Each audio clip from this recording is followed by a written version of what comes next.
شروع کرتا ہوں اللہ کے نام سے جو بڑا مہربان اور نہایت رحم کرنے والا ہے۔ حضرت عثمان رضی اللہ تعالیٰ عنہ بیان کرتے ہیں، رسول اللہ صلی اللہ علیہ وآلہ وسلم نے فرمایا، جب کوئی مسلمان فرض نماز کا وقت ہونے پر اس کے لیے اچھی طرح وضو کرتا ہے اور اس کے خشوع و رکوع کا اچھی طرح اہتمام کرتا ہے تو وہ اس نماز سے پہلے کیے ہوئے گناہوں کا کفارہ بن جاتی ہے، بشرطے کہ کبیرہ گناہوں کا ارتکاب نہ ہو، اور یہ فرض نماز سے صغیرہ گناہوں کا معاف ہو جانا ہمیشہ کے لیے ہے۔ رسول اللہ صلی اللہ علیہ وآلہ وسلم نے فرمایا،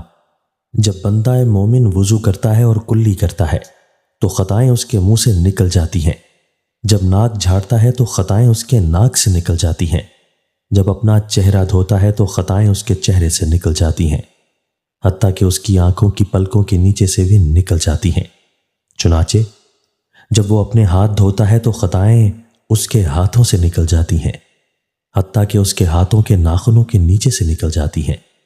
چنانچہ جب وہ اپنے سر کا مسح کرتا ہے تو خطائیں اس کے سر سے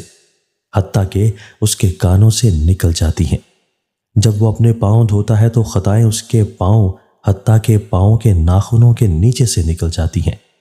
پھر اس کا مسجد کی طرف چلنا اور اس کی نماز اس کے لیے زائد ہو جاتی ہے۔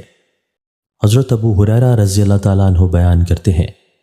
رسول اللہ صلی اللہ علیہ وآلہ وسلم نے فرمایا، جب مسلمان یا مومن بندہ وضو کرتا ہے اور وہ اپنا چہرہ دھوتا ہے تو آنکھوں کے دیکھنے سے